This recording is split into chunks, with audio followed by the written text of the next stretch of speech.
Hello everyone, welcome to competitive exam. इस video में हम बात करेंगे टाइम डिवीजन मल्टीप्लेक्सिंग पे।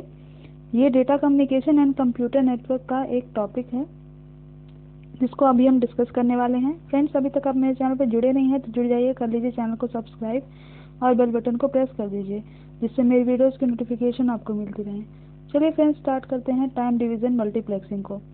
तो टाइम डिवीजन मल्टीप्लेक्सिंग क्या होता है? ये बेसिकली एक डिजिटल टेक्निक है, ठीक है। और जैसे कि आपका फ्रीक्वेंसी डिवीजन मल्टीप्लेक्सिंग में हमने बात की थी, तो फ्रीक्वेंसी डिवीजन मल्टीप्लेक्सिंग टेक्निक में सारे सिग्नल्स जो होते थे वो डिफरेंट फ्रीक्वेंसी पे एक टाइम पे ऑपरेट होते थे, ठीक है। यानी सेम टाइम पे डिफरेंट फ्रीक्वेंसी पे सारे सिग्नल्स को ऑपरेट किया जाता था एफडीएम यानी फ्रीक्वेंसी डिवीजन मल्टीप्लेक्सिंग के टेक्निक के अंदर, ठीक है।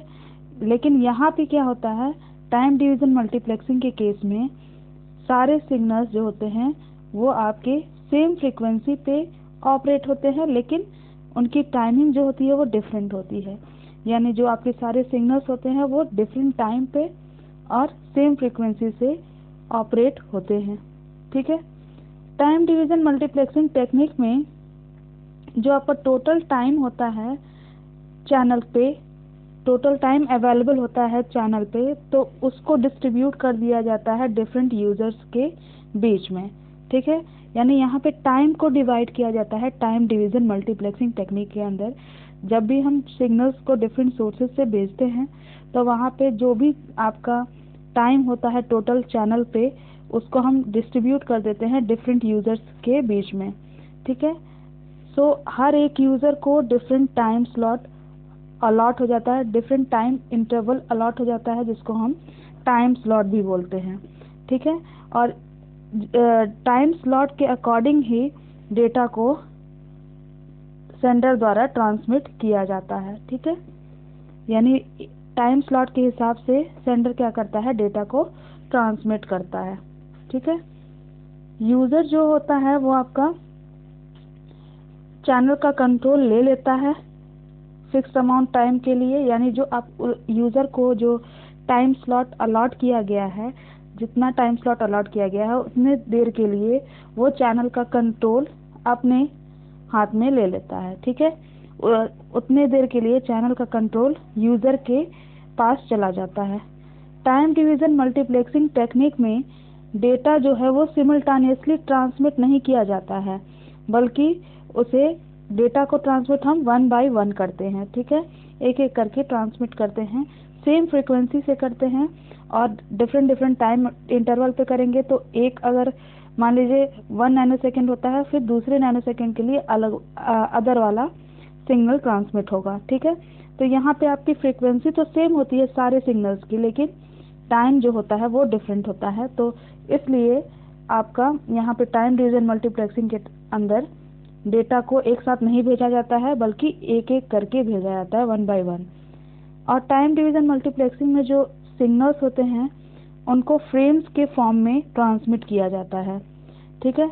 और फ्रेम्स जो होते हैं वो आपके टाइम स्लॉट का एक साइकिल कंटेन करते हैं, और जिसमें आपका हर एक फ्रेम जो होता है वो एक से ज़्यादा स्लॉट्स को डेडिकेट कर सकता है हर एक यूज़र को। यानी आपका जो डेटा होगा, ठीक है, जो सिग्नल आप ट्रांसमिट कर रहे हैं वो फ्रेम्स के फॉर्म में करते हैं, और उस फ्रेम में आपका एक से ज़्यादा टाइम स्लॉट हो सकता है हर एक यूज़र के लिए, ठीक है। अब हम बात कर लेते हैं टीडीएम यानी टाइम डिवीजन मल्टीप्लेक्सिंग के टाइप्स को। तो दो टाइप्स के आपके टाइम डिवीजन मल्टीप्लेक्सिंग होते हैं, सिंक्रोनस टाइम डिवीजन मल्टीप्लेक्सिंग और asynchronous time division multiplexing. Synchronous time division multiplexing technique में आपका क्या होता है, जो टाइम स्लॉट होता है वो पहले से हर एक डिवाइस को असाइन कर दिया जाता है, ठीक है। तो सिंक्रोनस टाइम डिवीजन मल्टीप्लेक्सिंग में जो आपका हर एक यूज़र को टाइम स्लॉट प्रोवाइड किया गया है वो पहले से असाइन कर दिया जाता है, ठीक है, हर एक डिवाइस को। सिंक्रोनस टाइम डिवीजन मल्टीप्लेक्सिंग में जो आपकी हर एक डिवाइस होती है उसको कुछ टाइम स्लॉट दिया जाता है, ठीक है। और उस टाइम स्लॉट का उसके डेटा से कोई मतलब नहीं होता है। यानी जो डिवाइस कंटेन कर रहा है डेटा को, डिवाइस के अंदर जो भी डेटा है उससे उसके टाइम स्लॉट का कोई भी इंटरफेरेंस नहीं होता है, कोई भी मतलब नहीं होता है, ठीक है। और जो डिवाइस होता है उसमें आपका अगर डेटा कोई भी नहीं है, ठीक है, अगर डिवाइस के अंदर कोई भी डेटा नहीं है तो वो टाइम स्लॉट जो है वो एम्प्टी रह जाता है, ठीक है। सिंक्रोनस ट्रांसमिशन आपका जो आता है सिंक्रोनस टाइम डिवीजन मल्टीप्लेक्सिंग, इसमें जो सिग्नल्स होते हैं वो फ्रेम्स के फॉर्म में सेंड किए जाते हैं।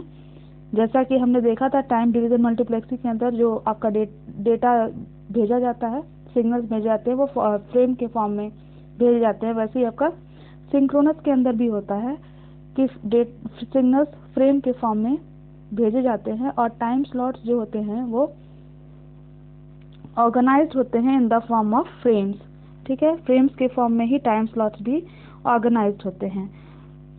अगर डिवाइस के पास कोई भी डेटा नहीं है, ठीक है, एक पर्टिकुलर टाइम स्लॉट के लिए, तो वो क्या हो जाएगा, एम्प्टी स्लॉट ट्रांसमिट हो जाएगा, ठीक है। उसमें कोई भी डेटा नहीं है तो उस टाइम स्लॉट में आपका एम्प्टी स्लॉट ही आपका ट्रांसमिट हो जाएगा। और सबसे ज़्यादा जो popular synchronous time division multiplexing है वो T1 मल्टीप्लेक्सिंग है और ISDN मल्टीप्लेक्सिंग है और सोनेट, ठीक है। 3 आपके synchronous time division multiplexing popular हैं, T1 मल्टीप्लेक्सिंग, ISDN और सोनेट, ठीक है। अगर n डिवाइसेस हैं टाइम डिवीजन मल्टीप्लेक्सिंग में, जो आपकी डिवाइसेस है वो n डिवाइसेस हैं, तो n स्लॉट्स प्रोवाइड किए जाएंगे, यानी हर एक डिवाइस को अलग अलग स्लॉट प्रोवाइड किया जाएगा, ठीक है।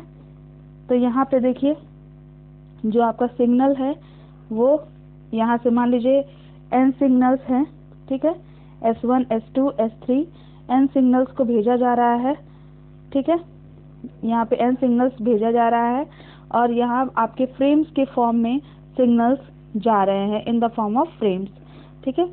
तो हर एक फ्रेम को जो है अलग अलग टाइम स्लॉट प्रोवाइड किया गया है, तो n स्लॉट्स जो हैं वो हर एक फ्रेम को प्रोवाइड किए गए हैं, ठीक है। अब देखिए यहाँ पे कॉन्सेप्ट क्या लग रहा है सिंक्रोनस टाइम डिवीजन मल्टीप्लेक्सिंग के अंदर। तो synchronous time division multiplexing technique जो है यहाँ पे इम्प्लीमेंट किया गया है इसमें, और इसमें क्या है कि हर एक डिवाइस को अलग अलग कुछ टाइम स्लॉट प्रोवाइड किया गया है। जैसे A है, A को यहाँ पे 3 टाइम स्लॉट, B को 2 और C को 1, ठीक है। तो अब यहाँ पे देखते हैं टाइम स्लॉट जो है वो ट्रांसमिट किए जाते हैं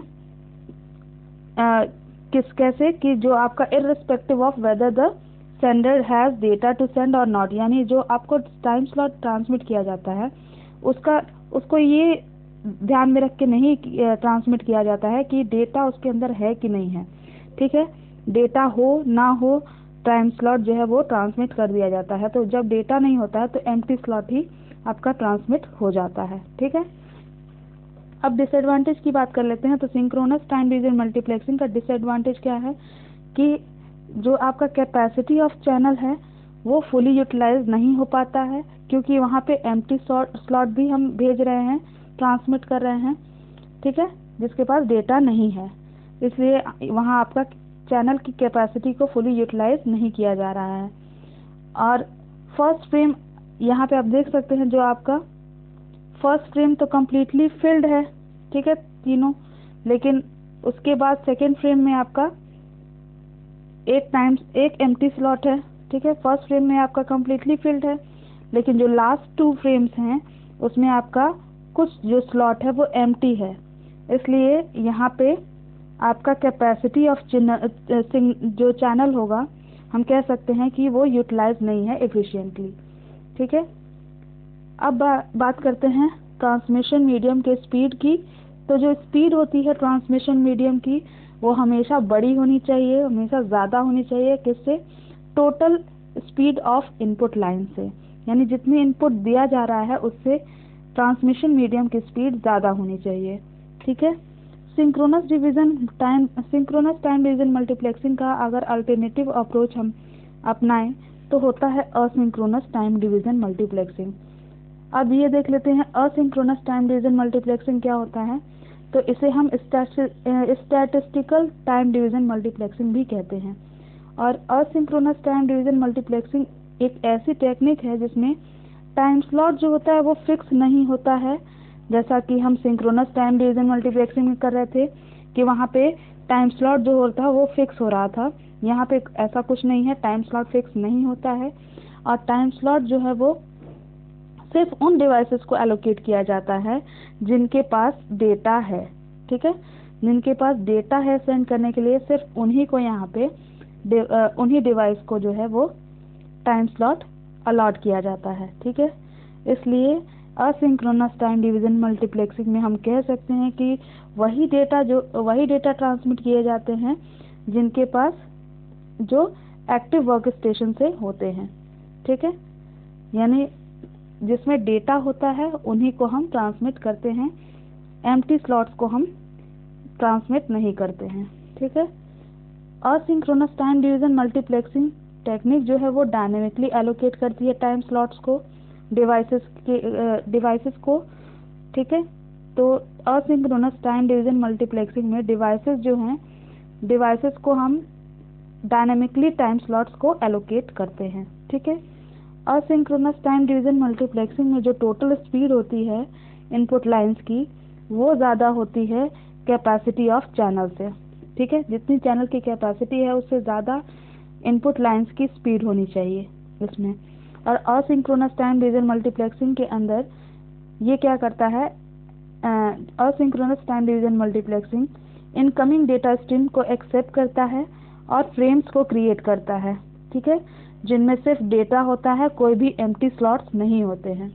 ठीक है, तो बेसिकली डिफरेंस क्या हुआ, तो डिफरेंस जो असिंक्रोनस टाइम डिवीजन मल्टीप्लेक्सिंग और सिंक्रोनस टाइम डिवीजन मल्टीप्लेक्सिंग के बीच में जो डिफरेंस है वो क्या है कि सिंक्रोनस टाइम डिवीजन मल्टीप्लेक्सिंग में हम बहुत सारे स्लॉट्स को अनयूटिलाइज छोड़ दे रहे थे, जबकि असिंक्रोनस में क्या होता है, स्लॉट्स जो होते हैं वो फुली यूटिलाइज्ड होते हैं और इससे क्या होता है, इससे जो स्मॉलर ट्रांसमिशन टाइम होता है और एफिशिएंट यूटिलाइजेशन होता है किसका, कैपेसिटी ऑफ चैनल का। ठीक है, यानी चैनल की कैपेसिटी का एफिशिएंट यूटिलाइजेशन भी हो जाता है और ट्रांसमिशन टाइम भी बहुत कम लगता है।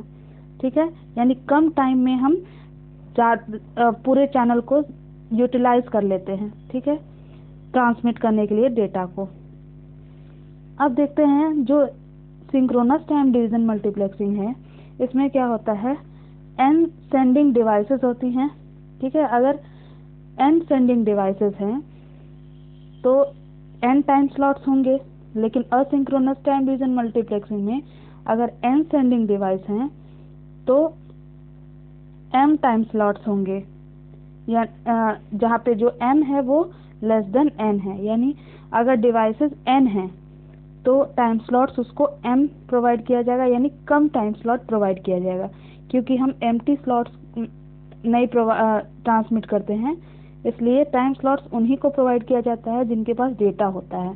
ठीक है, तो n डिवाइसेस हों लेकिन उनमें से उनको नहीं दिया जाएगा जिनके पास डेटा नहीं है। ठीक है, जिनके पास डेटा है, जिन डिवाइसेस के पास, उन्हीं को दिया जाएगा। तो m की जो वैल्यू है वो क्या है, n से कम है, यानी डिवाइसेस से कम है। टाइम स्लॉट जितना दिया जाएगा वो डिवाइसेस से कम टाइम स्लॉट प्रोवाइड किया जाएगा, सिर्फ उन्हीं डिवाइसेस को दिया जाएगा जो जिनके पास डेटा है। ठीक है, यानी जो नंबर ऑफ स्लॉट्स हैं फ्रेम के अंदर वो डिपेंड करेंगे स्टैटिस्टिकल एनालिसिस पे कि कितना इनपुट लाइन है, कितना नंबर ऑफ इनपुट लाइन है। ठीक है, अब इसका कंसेप्ट देख लेते हैं असिंक्रोनस टाइम डिवीजन मल्टीप्लेक्सिंग का।